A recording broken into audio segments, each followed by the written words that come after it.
recording available on our website later.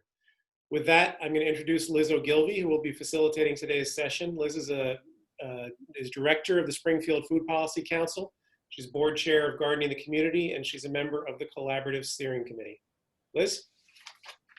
Hello, everybody. Friends wave so I can see all of you and know that you can hear me. And I echo Whitten that we wish we were with you. Those of you who know me know that I'd be running around hugging as many people as I can. Whether I know you or not, you would know me by this time the forum was over. So I am really, really happy that we are doing this, and we're all thrilled that so many folks have decided to join us. When we think about racial equity, I don't think policy is exactly what comes to mind, but it needs to be. And we need to ground ourselves in several understandings. But before we do this, I want to ask you to just take a moment. And if you're comfortable doing that, close your eyes, stand up if that's what you need to do. We go from Zoom to Zoom to Zoom. Some of us are supporting our children in remote or hybrid schooling. Some have children that will come in and climb all over them. It's my absolute favorite part of Zooms. So we should all pretend that if we aren't already, that we are new old friends, and our children or spouses who dash in to grab them are just extensions of our work. And so I want us to relax. I want us to get as comfortable in our bodies as we can. So if you have a practice, do that for about 15 or 20 seconds. If you don't, mine is just to like fill my belly up with air. I learned this from my friend Kathy Wicks, who taught me how to build little bits of mindfulness in moments. And at first, all I could do was think of something or someone that brought me joy, or picture someone that I cared about who I knew that my work in the food system might impact in small or deep ways, or think of my favorite thing to eat or drink, whether it's a really good cup of coffee or an aromatic cup of tea. And just really deeply exhale and roll your shoulders maybe and try to feel them come down. Note points of tension in your body and ease whatever discomfort you can. And I encourage you to do this throughout today.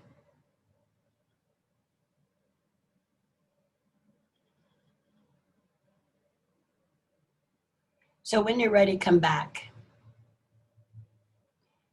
I have some ideas about how to talk about race, racial equity, white supremacy, language, that particular language that's taken me a long time to learn how to say and how to understand and get comfortable with. When we talk about it in our work, we recognize that the extremes of that are some of what we've experienced in politics in the last 4 years, and we get these images of young white men with tiki torches. It's not just that, it's the entire system. It's understanding that the way we have all learned to live and operate is within a white supremacist system. And that for us in the food system, maybe an easy way to think about it is considering that it's in the soil.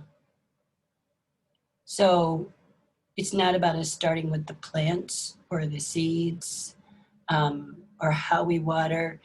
This came to me because I'm really a new grower, but maybe it's genetics, maybe it's history, maybe it's my grandmothers and their grandmothers who were slaves helping them out. But I have been able to produce quite a bit of food magnificently that I give away and through my work at the Food Policy Council, and just because there's a garden next to my house. And it came to me, I used to hear people like Ann Richmond and Catherine Mortar talking about it being built into our system.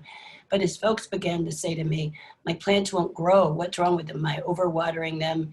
Am I not watering them too much? And I would go to their house and they would be growing in whatever soil happened to be there when they started to plant. And I was like, it's not your seeds, it's not your water, it's your soil.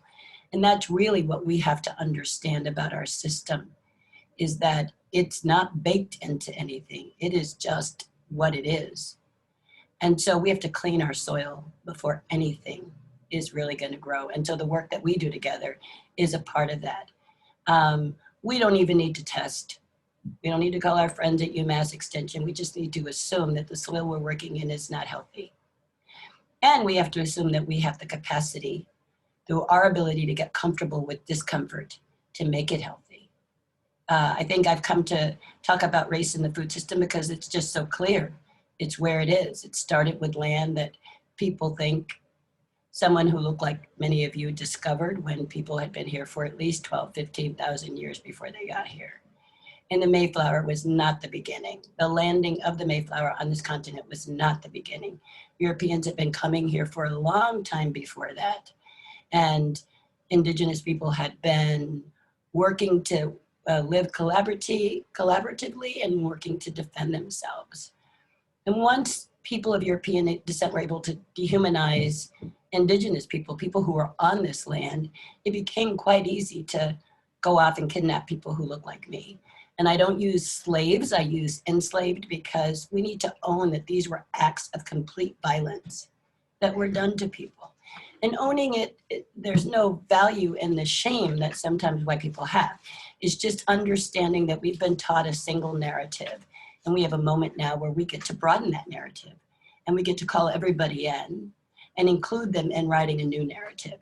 So that my favorite person, who I heard behind me, but now he's gone, will get to live in a world, on a continent, in a commonwealth. Here's your first piece of homework, look that up. Look up Commonwealth at some point, because you know all the commissioners love to say it and the governor loves to say it. And I wonder if they've read the definition, because if you read it, and if you insert Black or Indigenous or Latinx or Hmong or Southeast Asian, pick any ethnicity that is not of European origin and insert it, every time you see the word reference resident or man, and it will cause you to ask yourself, are those things true? So we received a packet that Becca sent to you, and we're not, for the sake of time, going to go completely through it, but there's a couple of things we want to lift up. And Jeff has put in the chat if we'd like to name the native land. If you know the name, he's asked you to do that. I am cautious about naming. I so appreciate that Winton wants to honor and help us to recognize that there were people here. But Indigenous people don't find it heartwarming when white people do that. So if you can be claimed by people, not claim them yourselves as some of our elected leaders have done, but if you can be claimed by people of Indigenous descent, then I would ask that you put that in. So we're going to go through quickly. The definitions that Becca sent to you they're not anybody's definitions. They're the working definitions that we chose to use for this. You will build upon these and expand them and make them your own. The one that I want to lift up is the one about racial equity.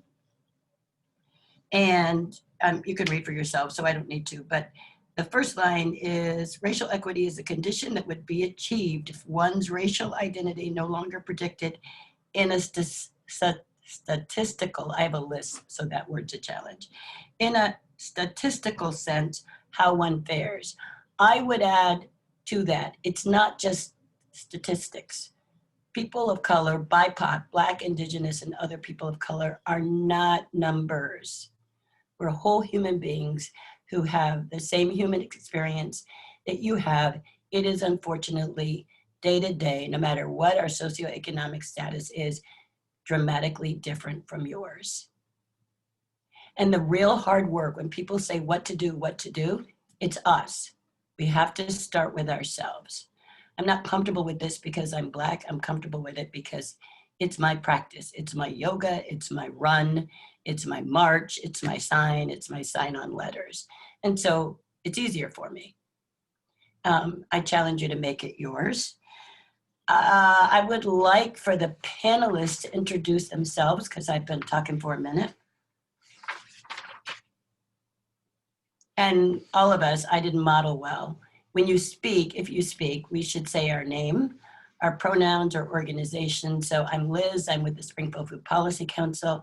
My pronouns are she, her, they, us, they because they survived and transcended so that I could be, and us because we are going to make their survival and transcendence matter.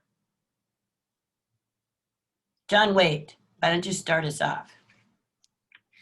Good afternoon, I'm John Waite. I go by him and he, and I'm at the Franklin County CDC, the executive director, and we also have the Western Mass Food Processing Center here and the Pioneer Valley Grows Investment Fund and some other food-related projects. Thanks. Maria. Moreira, I'm the ED of Wolf Farmers in Lancaster. I go by she and her, and we work with farmers and growing lots of crops for all our communities.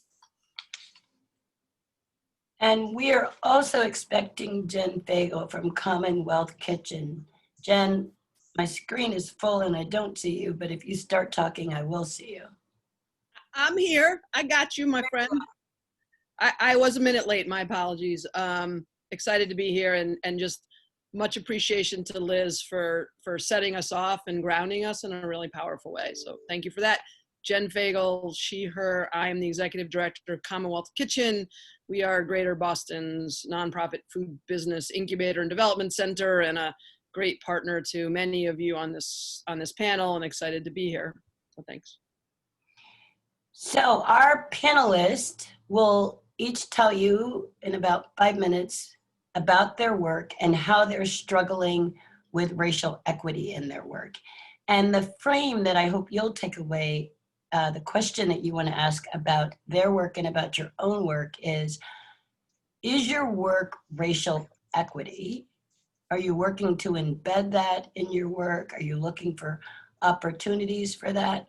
Or is your work about becoming racially equitable? Those are two really different things, because then the question is centered in ourselves, whether we're the EDs or we're farmers or we are program staff or we're working at DTA, because you cannot help lead what you don't understand yourself and what you don't experience yourself. So listen for commonalities in their work, and they're all fairly modest, so I'll help lift out. And then begin to think about, as they describe and listen for, the opportunities to connect to policy. I believe deeply in policy because, unfortunately, too many things are tied to personality and moment, and we need policy to hold ourselves accountable. So, Jen, would you like to lead us off? Sure, I'm happy to do it. And obviously it's an odd thing as a white woman leading an organization with a mission statement that says we are about building a new food economy grounded in racial, social, and economic justice. And we changed our mission a year ago before the world finally realized that structural racism is real, because we understood that we needed to lean into equity as a core part of our operation. And I guess I want to just frame where our organization is coming from as a co-founder of the organization and leading it for the last 6 years, that I personally come at this work, so centering on me, from a place of economic opportunity and prosperity and mobility. So for those of you who may not know me, I spent over 25 years in Greater Boston doing affordable housing development, real estate development in the nonprofit sector. Very proud of all of that work, built thousands of units, no kidding. Most of those people that I housed are still poor. The housing system that we have in this country disincentivizes people from actually putting money in their pockets. And we all know that having a safety net in order to actually be able to make choices and have dignity in your lives requires you to actually have money in your pockets. And the two best ways to get money in your pockets is to own property or to own a business. And so the work that I do now is about owning businesses. feeling like I know a lot of people who know something about real estate development, and there's not enough people who authentically, truly care about what can we do to actually build wealth in the world of small business economic development. So that's the lens I come at to this work. Just to give you a sense of what our organization does. So the simplest thing is that we're about breaking down barriers and leveling the playing field for people to start and build successful food companies, primarily minority women, immigrant people of color, as a means for them to actually be able to build wealth, create jobs that have few barriers to access and real opportunity for growth. And through those businesses to help us to create the world we want to see and the food economy that we want to see. So our work is really all about centering on how do we empower and support the business owners of color in their work. And we take a very human-centered kind of a design of understanding that there is not a one-size-fits-all, and the lived experience, particularly in immigrant communities, communities of color, low-income community, like low-income individuals, like that is their identity. And they come at the food work because it's about community and celebration and love and hope. And it's rarely because they think they're going to be the next Mrs. Fields, or because they think they're going to like be Shake Shack or something. This is about something bigger and more profound for them. And it means even more reason why they often come not having a lot of the stuff, the basics of a business that you need. And so we spend a lot of time looking at individuals to say, well, who are you and what do you bring to this vision that you have? And so why do you think you're going to be successful? Not what is it you do, but why? Because we really believe that it's about the who and what they understand about being an entrepreneur, and then what are all the barriers to getting them there. And our work is to help work with them in partnership to reduce those barriers. So you got a product, but you don't know how to scale it up from your home kitchen into a big commercial kitchen, right? It's chemistry, not math, when you're making cookies at a dozen and you go to 50 dozen. So we help you with that. We have chefs on our staff that can answer questions on product development, on scaling, on shelf stable. We work with you on sourcing and distribution. We work with you in our shared kitchens to actually think about how you do the production efficiently. We work with you on market access. So we understand that buyers, procurement people, event planners, this is where a lot of these businesses need to go. Most of the people in those roles and in control look like me. They are not very often willing and interested to work with our business owners of color for a lot of reasons, especially ones that are where English isn't their first language, and they're making products that may be unfamiliar to a Eurocentric community. So what can we do that can help to educate people?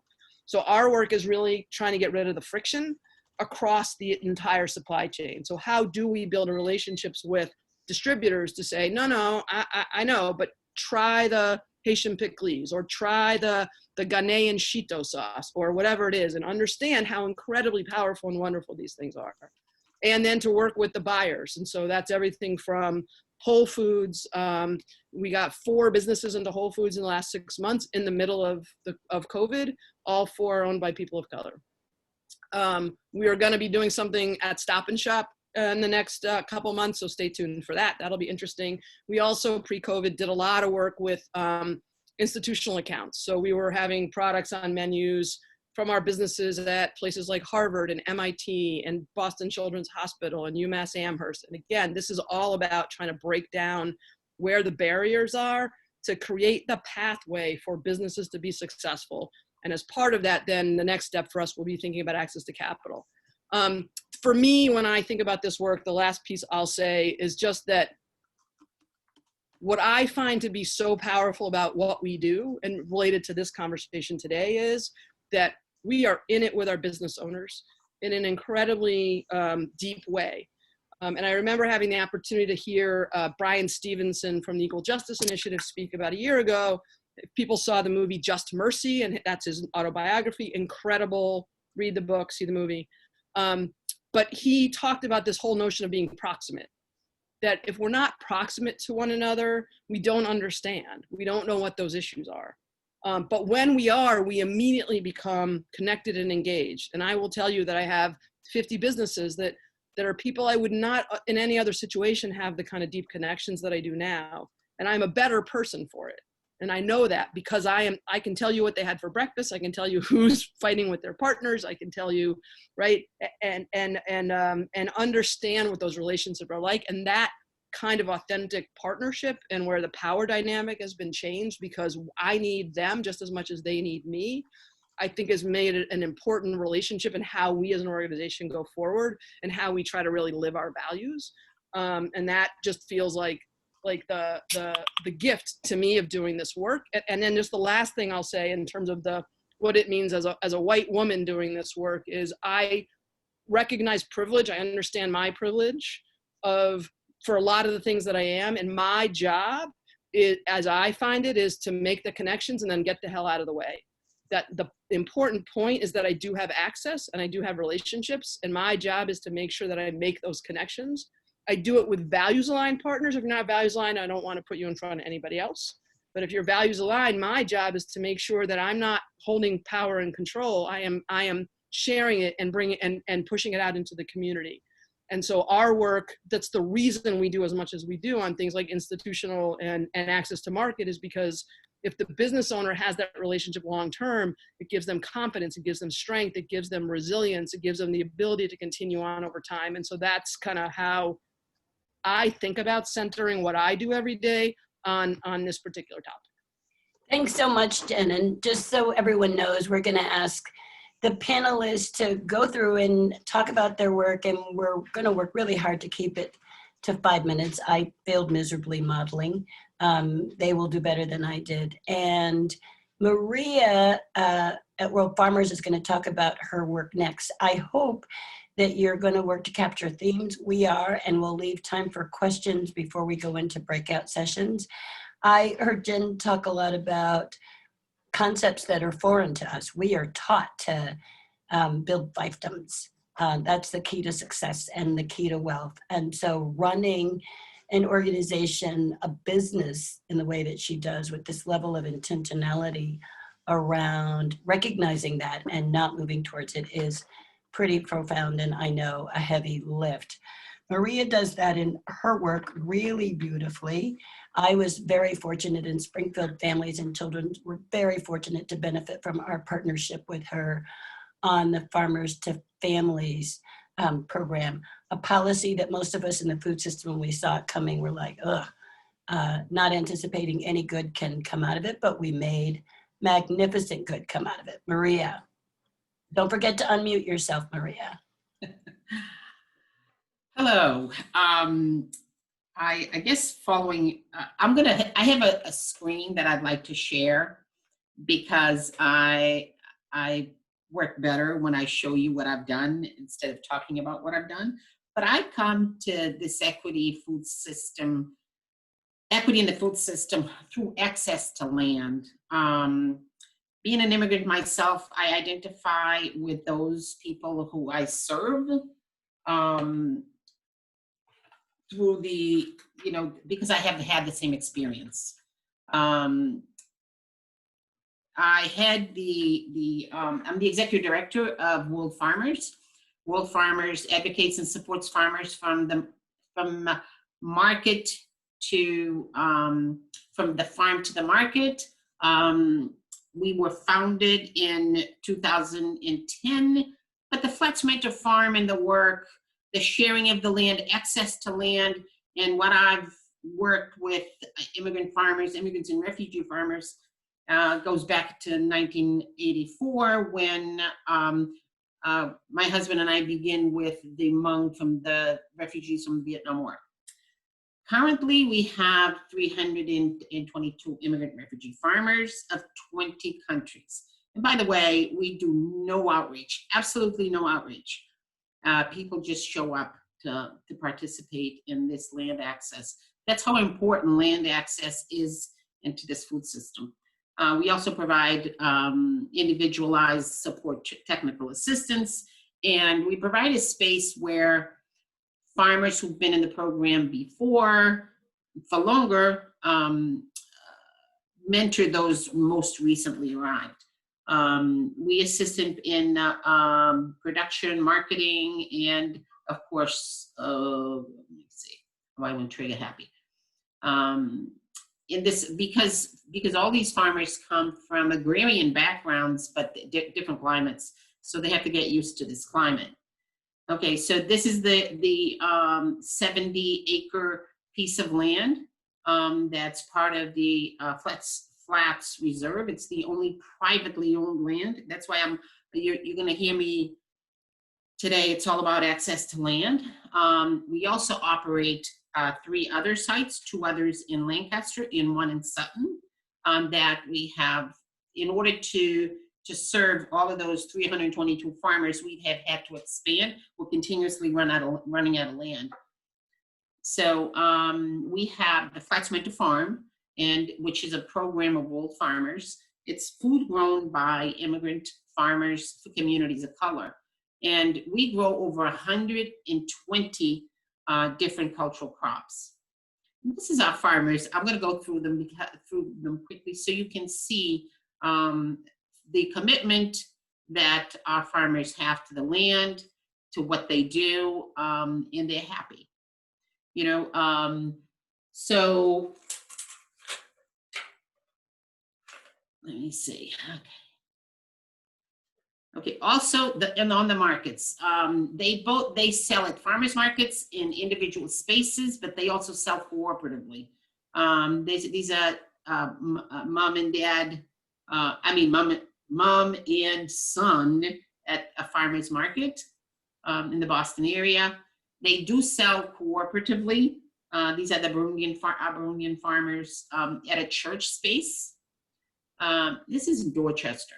So these are, our farmers grow food that goes into the communities who really, really appreciate what we do and what the farmers grow. And farmers we start them early. So it's a family affair. The farmers really bring the children a part of who they are. We also, we have a wholesale and a CSA as part of our program, and we do deliver. And we deliver on an ice fan that we got from MDAR. This year, 2020, was the first time we went into an uncomfortable zone. We applied for and received a contract for the AMS food box, farm to family food box, and we distributed 18,700 boxes, a little bit over. And it was a new thing for us. I'm really excited. We served 14 nonprofits with going to all the communities in Springfield, Boston, Pittsburgh, and all around Massachusetts, and a part of Rhode Island. It was really, really, it was very new for us, but felt like, I can't even tell you how I feel. We did do all deliveries, very, very few pickups because there were issues with communities being able to pick up. Again, we had our van, which, it did wonders. And we had totally all local. This was all local produce. It was fresh, all fresh local produce. And this is our team. And we even with it, the Representative McGovern even visited. So I just want to end it with racial equity will only happen with true access and ownership. Don't forget ownership of land, because if farmers, the marginalized farmers, if they don't have ownership, then we have a problem. Thank you. Thanks, Maria. Just to ground this personally, this Farmer to Families program, Maria and I know each other from different venues. Northeast Farmers of Color, I think, was where we first met some time ago. And then she and I both serve on the collaborative together. And she told me she was applying for this program, and I was like, oh, bless your heart. In my head, I didn't say that out loud, because I didn't expect any farms led by people of color and anything other than big corporate farms to get those contracts. But she got one and called me up and said, Liz, we got the grant and we're going to bring food to Springfield. And so she started sending, and she literally had to bring it. Sodexo was initially going to go pick it up, but they started bleeding money because the pandemic happened. And so on a weekly basis, we averaged about 400 beautiful CSA boxes that came to our city, and the Food Policy Council coordinated those boxes so they could be distributed with student meals so that folks would not forget our agenda of ensuring that kids had fresh produce embedded in their meals. And there were just moments that I could call out for you. A mom of Latinx descent came up to pick up her box, and everybody calls me Miss Liz, even when they're 90 years old. I don't know why, I guess I'm too bossy. But she says, Miss Liz, you're making me feel and eat like a rich white woman. And as two women of color, we laughed together, but then I cried on the way home because why do we have rich white lady food and food for the rest of us? And then there was a week, the first week we had blueberries in the boxes. I was stunned by how many children had never had a blueberry. And Moreira sent me a picture of the farmer, and he was a Jamaican farmer named Farmer Al. And the first picture I opened up were of his hands. And they were these weathered brown hands that could have been my grandfather's hands. And I showed them to the kids, because I know it feels like all the kids in Springfield. And I was like, this is the man who grew those blueberries that they were gobbling before they ever left the site with their boxes. And one kid said, brown people grow food for us to eat, with the wonder of probably a 6-year-old. And I said, yes. And another kid was just paused and looking at the photo, and he said, his hands look like my grandfather's. That still takes my breath away. When I first started asking where the brown farmers were, everyone told me there were none. And Moreira knows 300. So imagine if there was a progressive land policy that allowed those families to go to work on land that was their own, and they could begin to build some generational wealth. And now we have my dear, dear friend, John Waite, who will round out our conversation and not scare us too much. Oh, I don't know if I can do that. Thank you, Liz.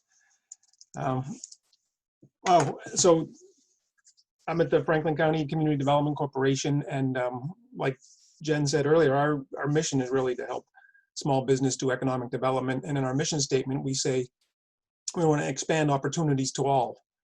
So there's a lovely mission statement. We've been around for 40 years.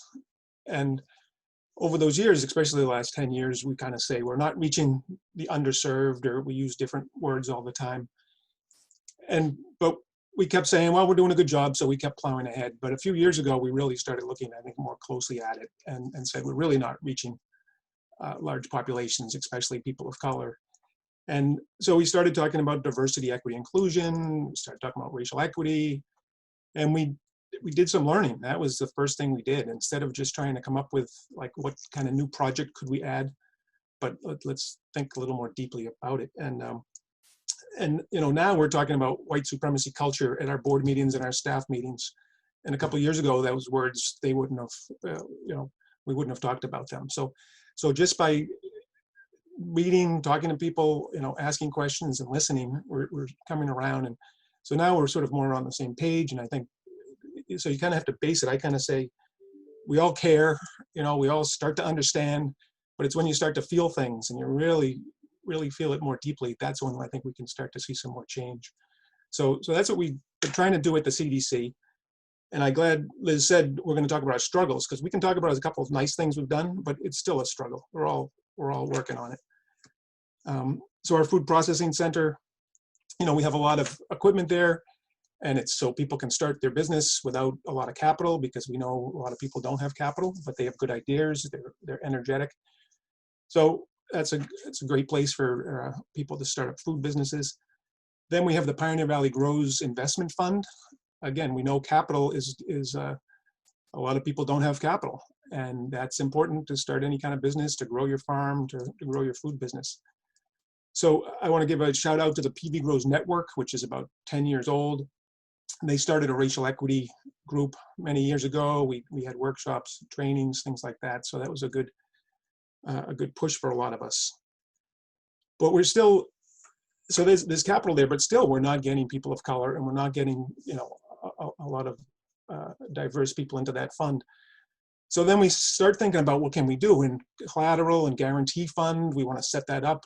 But then when we started asking our questions, should we own the guarantee fund, or because we talk about power and ownership are so important.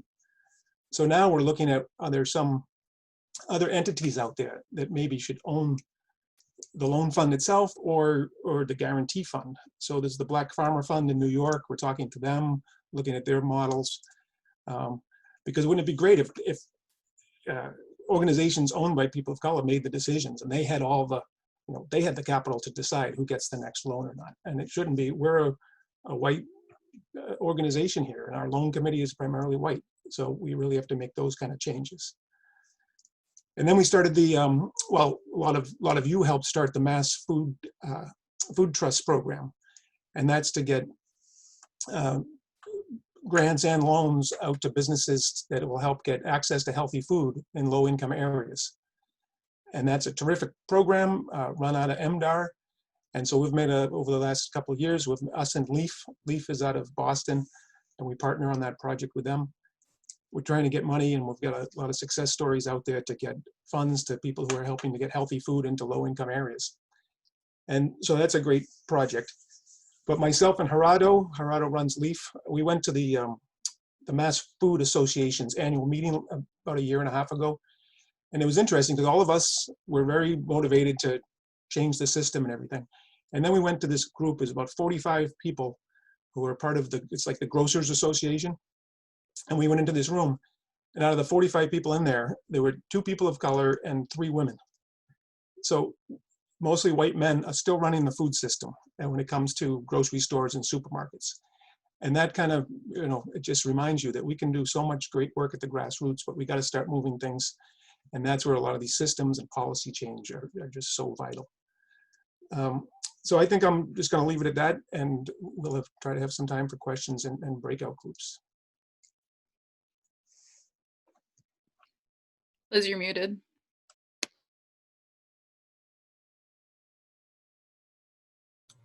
Sorry, folks. Please post questions that you have in the chat. We're going to move rapidly so that we can go into the breakout sessions. Some of you sent in questions in advance, and we're going to pull out some of those that we think resonate with people. I'd like to lift out, because they didn't, that this work is not easy, has not been easy for either of them, particularly for John and Jen. Not that, it's hard every day for Maria and I and people who look like us, but taking on the charge to become racially equitable, the most important thing I would say, and John talks about this with me, is working in those spaces of discomfort. When the Mass Food Trust was being advocated for and developed, I chased them around the entire state. And it was not always easy for people to hear and see me raise my hand and say, let's not forget that we need to center these in communities of color. We need to center these funds. And I would lift up Lowell and Springfield and Holyoke. And I lifted up marginalized white communities, because when you're poor and white, you are never the same as poor and of color, because even being poor, you start on first base. If you're white and you have land, you start on third base. So you're always going to win the game. But John listened, and I think he has been a magnificent learning partner with me. And Jen convinced me that I could get the district to build a culinary nutrition center that would feed 30,000 kids from scratch. And we have made a difference economically for farmers in the Valley. They are predominantly white farmers, but we are still making a difference. And that's important for you to understand. So there are lots of questions about building leadership. How do you bring in leadership into your organizations? You work to recognize what your organizations look like, I would say. But I don't think, other than Maria, maybe you're the only organization that has significant representation of people of color. And Jen, maybe you want to talk about how you've been able to do that. Sure. So first of all, we're in the Grove Hall neighborhood of Dorchester. We're in the second lowest income census tract in the city. We are in a city that is majority people of color. So by definition, if we're meeting our constituents, we sure as hell better be working majority with people of color. On average, almost 80% of the businesses we work with are owned by people of color, and that's obviously very intentional. And so we put a lot of our energy into how and where do we find people and bring them into our community. And we always have to start with looking at ourselves. And so I literally was just working on a grant, those painful things we all have to do, and trying to explain where our racial equity work within the organization is. And so over half of our board are people of color. Our board chair is a person of color. About 50% of our senior management team are people of color. And altogether, about 70% of our staff are people of color. Now, I'm in Dorchester. It's a hell of a lot different reality than for John out in Western Mass. So I know that. So I just want to start with that. We also tend to be working with business owners that don't have a lot of resources and are trying to start a business that is very expensive. So we have other challenges that we have to work with people on, and find ourselves sometimes doing things like, I'm sorry, but put a pause on your business because you're about to be homeless. Like, I'm not kidding. These are conversations we have at times. And so for me, this work, like I said, this is about, I appreciate, Liz, you talking about like, what's your practice? Because whether it's yoga or anything we do to help ourselves, to calm ourselves and de-stress, this work is about practice, right? Like this work is about every day, getting up every day and saying, I got to be intentional and I have to put the energy in. And so for us, for example, when we are hiring for positions, we work really hard at finding our networks to try to find folks. We work really hard at what the outreach needs to look like to make sure that we are doing our best to ensure that people know who and how we are and how to find us. When we're looking for business owners, we are primarily looking at community organizations that are run or predominantly supporting people of color. So looking in religious communities, as an example, has been enormously helpful. Immigrant rights organizations, small business organizations that are of community, you know, the Hispanic Business Association, the Haitian Business Association. So we spend a lot of time trying to find where those places are, and then to really come in not from a place of transaction, I need you to do this for me, but from a place of what can partnership and collaboration look like? And how is it that we can support your work in some way? And that feels like an important, and that what we want to build is long-term authentic partnerships. And so it's not about like, oh, I got a grant, I need 5 more brown people, I need 6 more women, I need, like, that's, and in fact, at one time in our organization, we used to get a little bit of money from, essentially it was Department of Labor, which required us to ask all the employees of our business owners, are you getting food stamps? Do you get unemployment? Or do you get, are you on welfare? And what we heard loud and clear from our business owners and then those workers was the workers were all feeling like, wait, I'm just a number. You don't actually care about who I am as a human being. It's about data, not people. I don't want to answer those questions. They were right. We don't get that funding anymore because they were right. We tried to change the program. We weren't going to change the program. We said, that's not who we are. And so what I often say to everybody is, I feel like every day my job is to make sure I am living my values. I want to live the world I want to see. That means I got to do that work personally. I got to have that practice. And as I do that, and knowing that no matter what I do, it's still, look, you know, I live in the suburbs, I own my house, like all of the things, right? It's still all true, right? But that doesn't mean I can't continue to be intentional and invest the time and be as authentic as I can. And I feel like that's where I try to show up every day. Thanks, Jen. So Heidi from the Metropolitan Area Planning Council has put a good question in the chat. And the question reads, the food system workforce is mostly people working in food service, and these tend to be positions that are low wage and are held more by people of color. Any thoughts about promoting prosperity and racial equity in this part of the workforce? And I would edit the question to say the food system workforce is mostly BIPOC people working in low wage. Like it's because it's the people who work on other people's farms.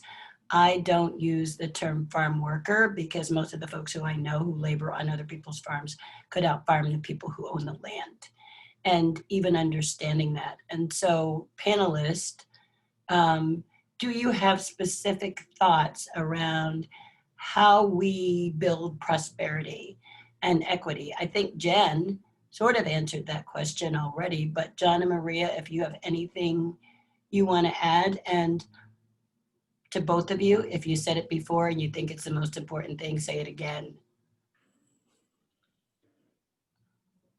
Maria, you unmuted, so go ahead and speak.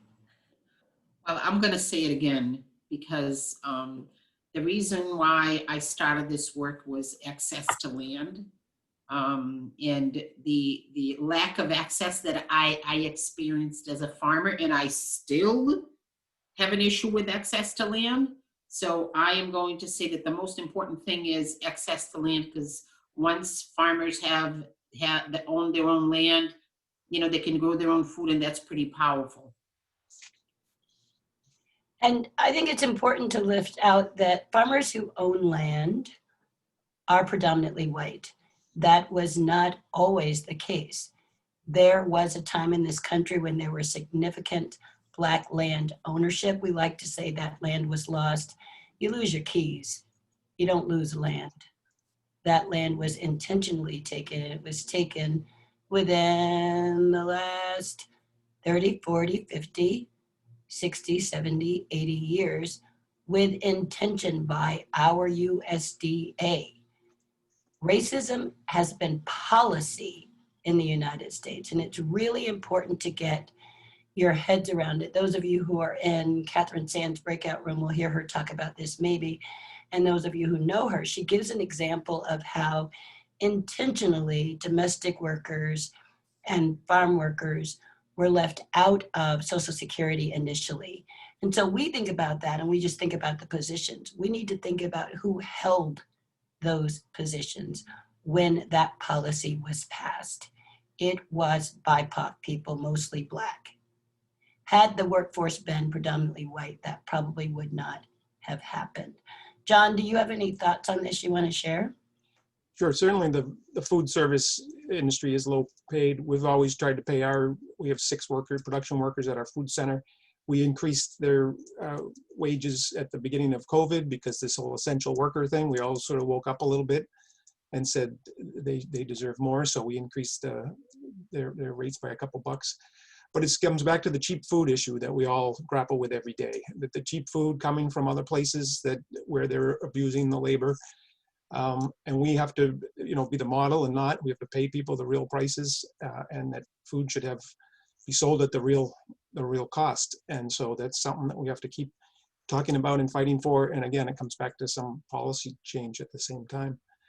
I'm going to just quickly, I have to go back and say reparations is something that we all need to be talking more about. I think the more we talk about it, the more people get used to it, because there's just no argument against it, but people are just so afraid of it. But as we know, land and other things were taken from people. So it's not even giving someone something, it's returning what belongs to them in the first place. So John, before you start, in the chat, there's also a question that lifts up everybody's work, but notes that farming and food businesses are high-risk ventures. And the question reads, how can individuals, organizations, systems, and policies ensure that when BIPOC folks take these leaps, they aren't falling into an even deeper hole? I wonder if you could talk about your efforts with the Mass Food Trust and be really transparent about the level of work you've done. You can use the Food Policy Council as an example. Like that to me feels like a safety net that helps us take leaps without going to high factoring loans. And so if you could illuminate that.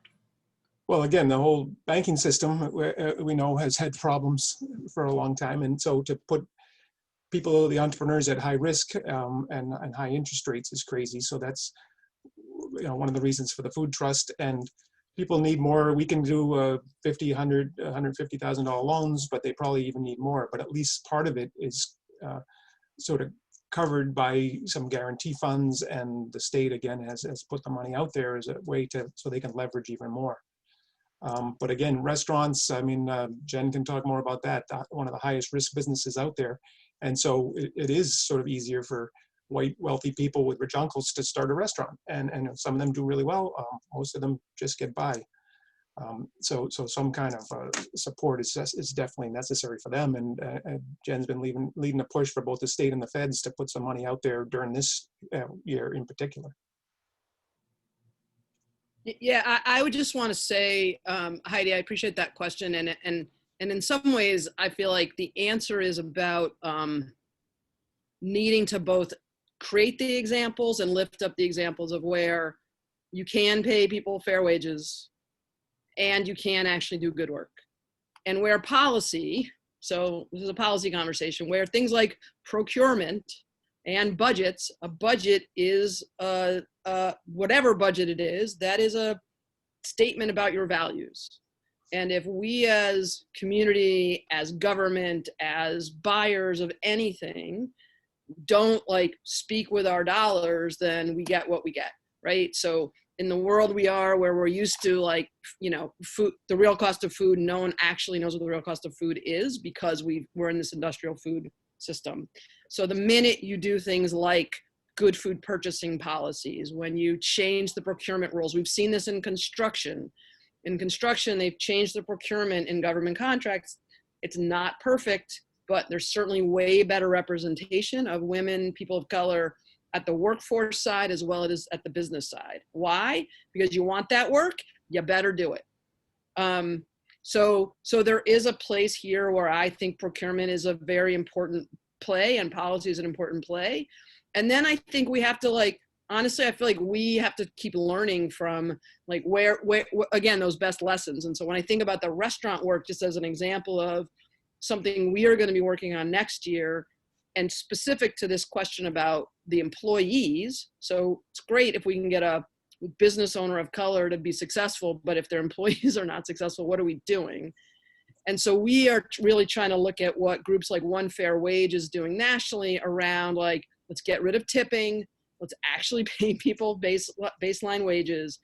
And in order to do that, let's look at the entirety of the business model and what the economics of the entire business model need to be for that to work. So for example, one of the things we're looking at for next year with the restaurants that we're going to work with is group purchasing. Imagine if we were to go to wherever they're buying their ingredients from, which is not from local farms. So I want to keep the local farms out for a second, but all the packaging and all the other stuff. And if we could go help them as a group, go get better pricing on things. That's what the big guys do. That's what you see in hospitals and colleges. They all do versions of group purchasing to get better pricing. The restaurants we know in the city of Boston, they drive to the store. So they do not get the best price. Well, so no wonder they can't change anything else. So what are the things we can do that actually fix the model, that can get some of the economics tighter, that then allow these business owners to actually now pay people 15, 18, 20 bucks an hour. So at a minimum. The other thing that we're interested in kind of longer term, so we do manufacturing in our kitchen, right? So we are a processing center in addition to having our shared kitchen. So the other thing we keep wondering about is how do we credential those jobs? So think about what we are doing with these workers. They are learning chemistry and viscosity and pH and all of these like incredible things to do food. It doesn't sound like it should be big, but it's actually pretty significant. And so we actually think there's a real pathway for these for our workers who are coming to us, non-English speaking, Corey, Bubba, whatever the hell, we don't care. These are beautiful people who work hard and want to work every day. Great.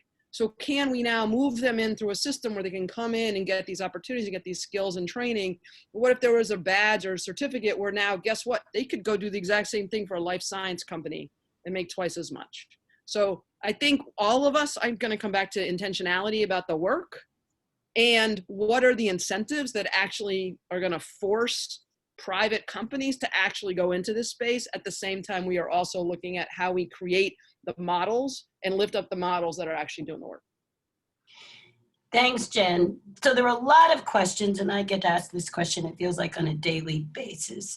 How do you operationalize racial equity within an organization? And bless your heart, white people like a recipe. They want a map.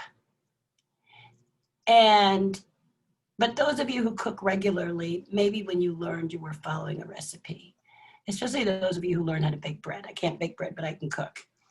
And so you learn what complements what. Garlic and onions work well together. Peppers and onions work well together. You begin to figure out, you have moments of where you throw a bunch of stuff in a pot and there's success. In the faith community, they talk a lot about, well, what the definition of faith in the Bible is the substance of things hoped for and the evidence of things unseen. So let's think about gumbo. Does everybody know a little bit of, you can know what gumbo is made of? Can you nod, or so I'll know if this is too much of a reach. So gumbo came to be, it's slave food. It's enslaved food, enslaved people's food. And basically, it's like the story of stone soup, some of you might remember. You throw a little bit of whatever you have in the pot. In New York City, you go into a restaurant before they started to close, and a bowl of gumbo costs you $29.99 in the higher end restaurants. And my father came to visit me once, and I took him to eat, and he was like, I'm eating nothing. He's like, do you know after your grandmother made gumbo? And for Black folks, gumbo is, you always have some rice. And you throw whatever you have in the pot. It might be a little piece of ham. You might have a couple of shrimp if you live in the coastal region. You might have some chicken. You got a little bit of okra, a little bit of carrots, a little bit of whatever you have, and then you season it and you come up with this amazing dish that some of you will pay a gargantuan fee for, and the rest of us make basically 3 or 4 times a month, depending upon the time in the month and what we have left. And we call it gumbo, and it is the substance of things hoped for and the evidence of things unseen. When you looked in the refrigerator, it looked like there wasn't much of anything there, and that may be what your organizations feel like. But when everybody starts to chew on their little piece, before you know it, you have something palatable that you can swallow. And what that looks like in real life is kind of where we are with HIP. So HIP was piloted at Gardening the Community, where I serve as the board chair. And when we piloted, we worked with a dear, dear friend of mine, Frank Nachito, who many of you will remember, and he's living in a cabin in Maine and doing amazing work there now. But this was his dream, and we jumped on it with him, and Ann Richmond, who's on this call, can talk about it. And it was a way that we could initially engage a lot of people who didn't have enough money to participate and get fresh produce. And I advocated staunchly for HIP all over the state. I went to see representatives in Western Mass who said, who are you? You don't live in my district. And I said, I know that, but I need you to support this, and this is why. And HIP has grown and grown and grown and gotten bigger and bigger levels of funding every year. And there are white farmers in the eastern part of this state who romantically tell stories about saving the family farm that had been in their family for 300 years without pausing to consider how they got that land. And now they're rich. And there were very few, and still are, vendors of color. Moreira, who works with 300 farmers, did not have HIP authorization until this year. And when I would talk about it at the collaborative where we were doing and leading lots of advocacy work, I would be reminded that the goal was to get more money every year. But the money meant nothing to me when people in Hampden County, and not just Black and brown people, but across Hampden County, but especially Black and brown people, could not sell their produce as HIP vendors and could not buy produce because there was nowhere to buy it.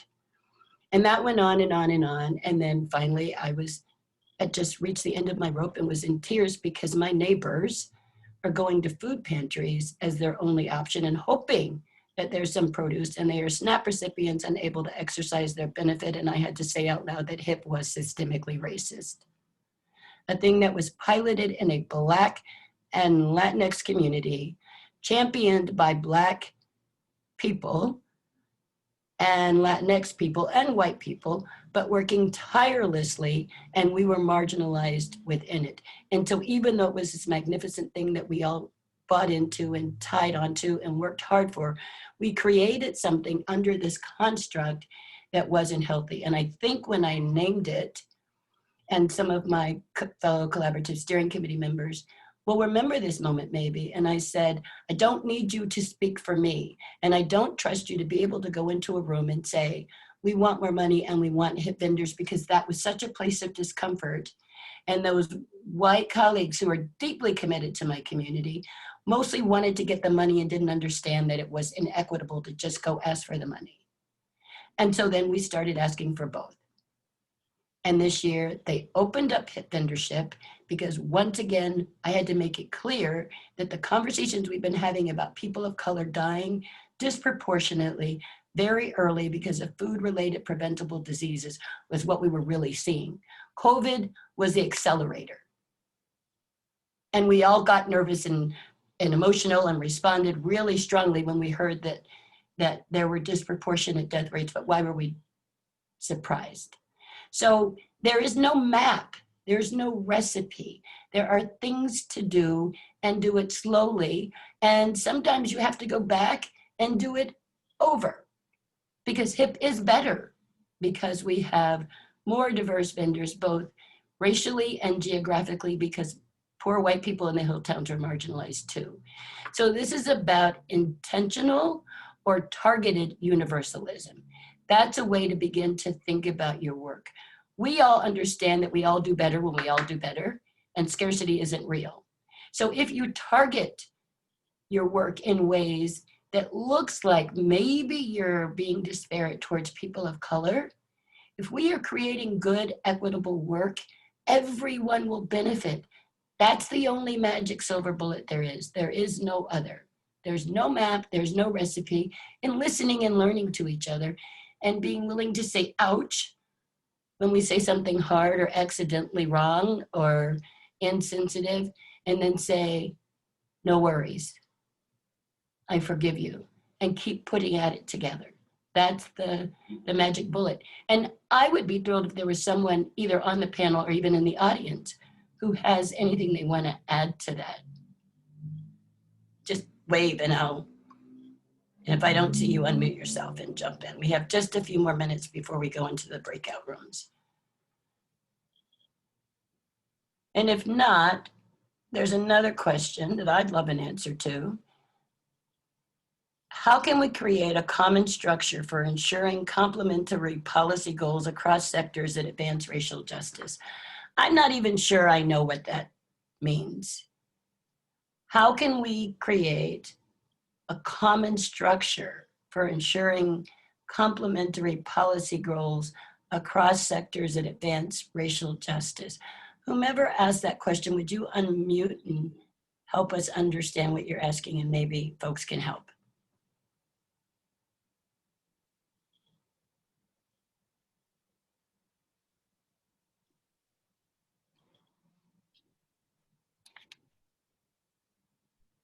Or maybe someone else just has some ideas.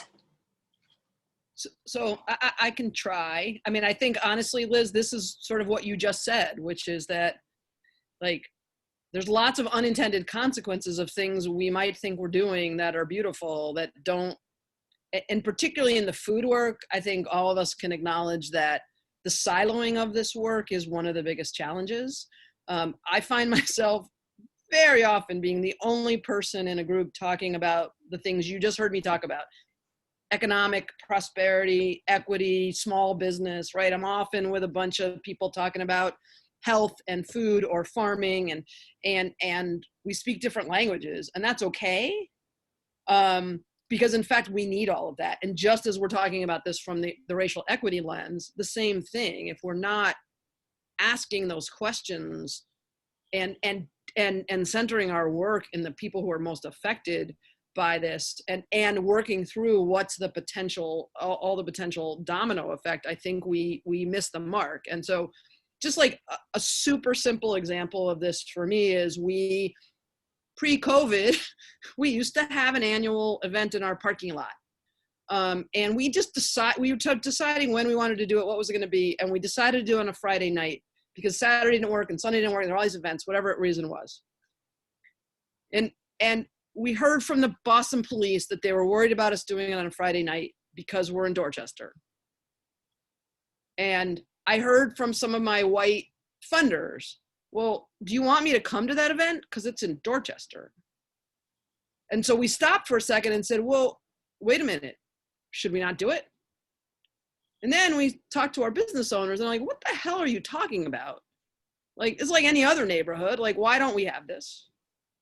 And one of the business owners said to me, like, Like, this is what we want. Like, we want to be treated like any other neighborhood. Like, why is there white food in this and we all have to have the Caucasian food? Like, and we're like, no, hell yeah, that's right. Like, we need to be doing something that says, like, it's okay and it's safe and it's good for a family-friendly, beautiful event in the neighborhood.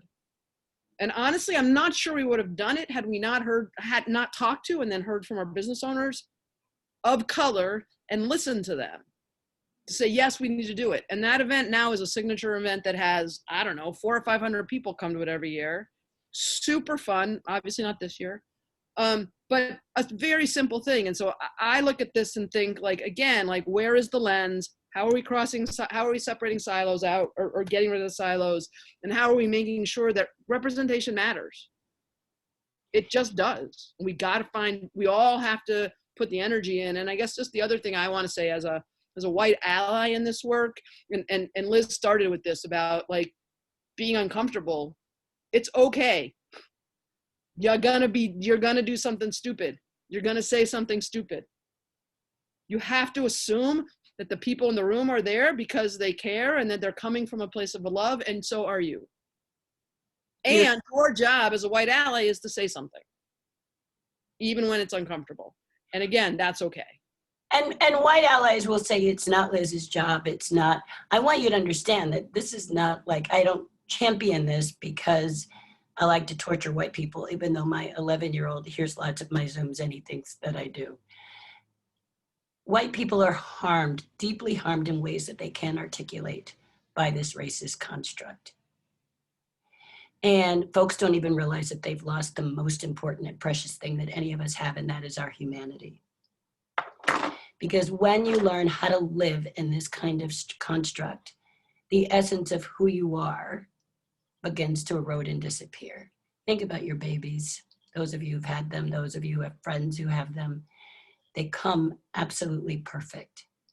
And then depending upon what they look like, what we look like, our socialization strips us of humanity in very different ways. But ultimately, we all lose bits and pieces of who we become. And so that work, those moments of discomfort are when we claim it back. We're going to move into breakouts, but I want to lift up something that Rafi wrote. And he has a lot, you can read it in the chat, but it talks about government laws and government policies and the lawmakers as being racist and the big corporations having the money to bribe and lobby these lawmakers. And he talks about created by racist and cruel rich white people.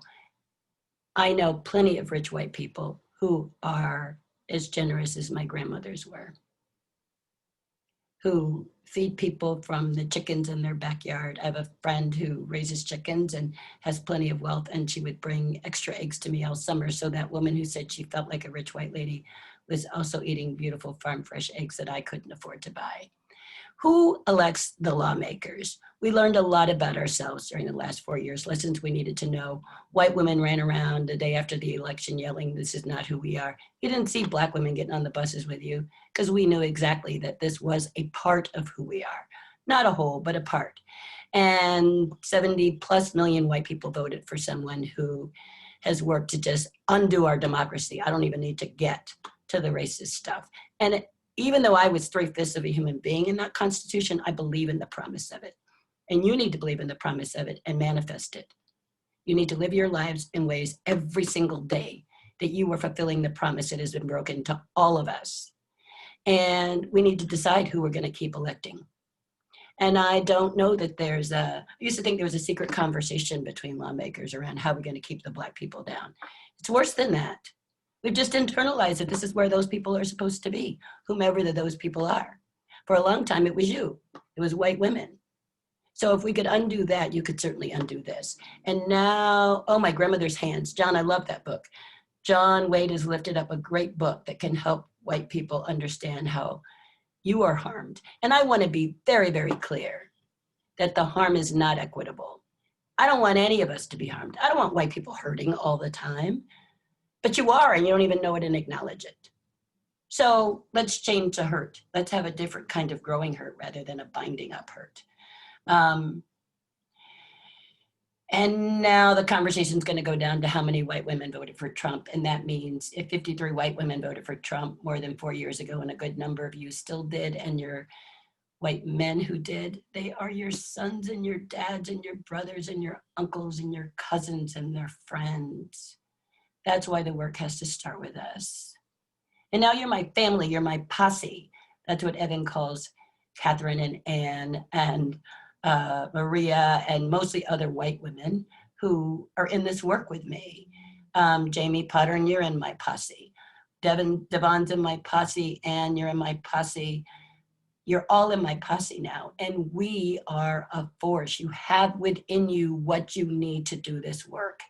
You can read books and they give enlightenment, and sometimes you'll see strategies, but just be still and decide what you want and how you want to be. And I always say this, do not go running up to Black people on the street after and say, be my friend, because I don't know any Black people. We don't call the police on white people because they don't look like us and they're walking through our neighborhood. But if you seem crazy, I will dial 911. So pick somebody you already know, because this is about relationships. The person who's really friendly to you at work is not your friend if you don't know their spouse's name or their children's name, but you can get to know them. Even on Zoom, you can say, I miss you, let's have lunch together on Zoom. Just make little steps, and then don't have an agenda.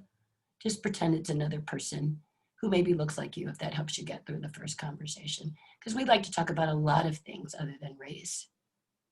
Like how to raise kind sons and how to bake bread and how to build bonfires in our backyard to get us through the winter. So I think Jeff is going to start moving us around. Yeah, so it's actually me. So, Oh, great, Becca. so like Liz was saying about building relationships, we want to use this opportunity that we're all together to kind of build relationships amongst each other. So we are going to open up some breakout rooms. They're going to be pretty small. So y'all will have about 25 minutes to talk amongst yourselves about bringing this work down to your own work.